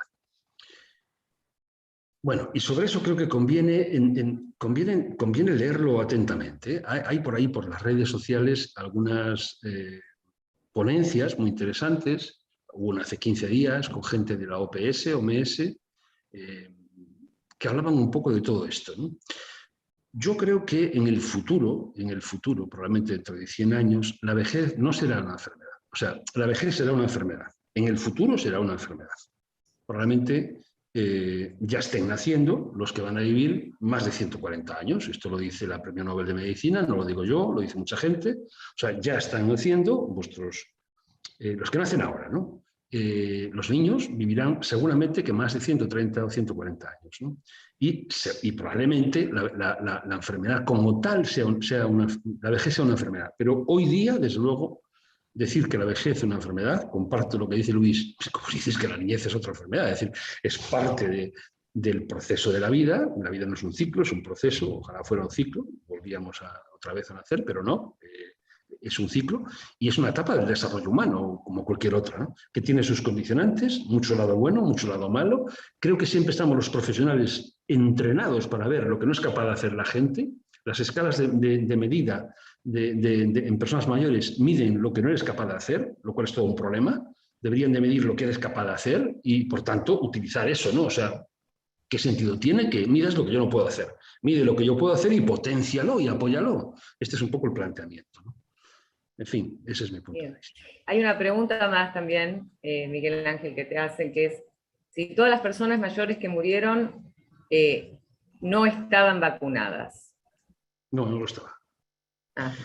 A ver, hay una parte de pequeño. Ahora está apareciendo. En este último mes, en el mes de agosto, han empezado a aparecer casos de personas vacunadas que mueren por COVID. 127 concretamente en la última semana de agosto en España.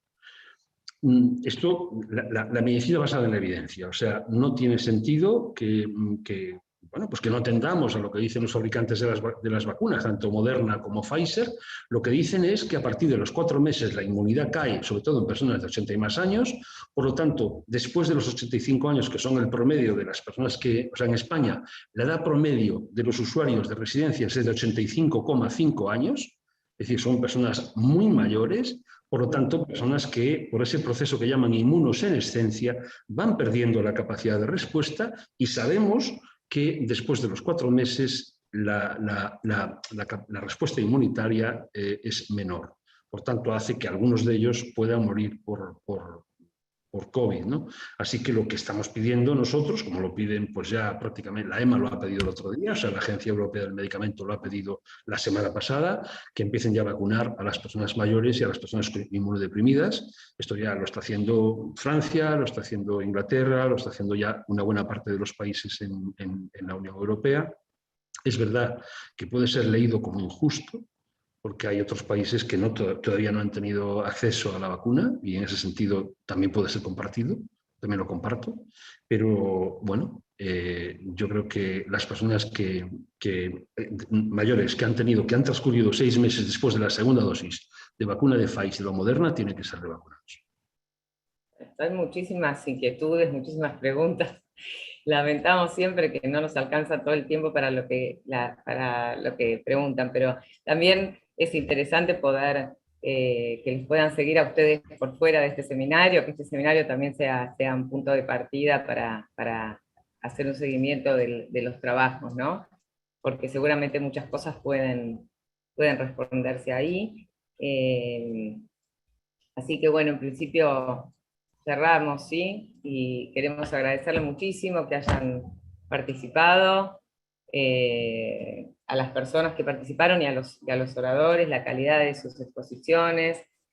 Cada tema da para un seminario en sí mismo, y así que les agradecemos muchísimo la presencia y bueno, queremos, esto va a quedar grabado, ¿sí? Así que aquellos que no hayan podido estar, no han podido asistir, tienen la posibilidad de verlo grabado o de volver a verlo y de replicarlo también.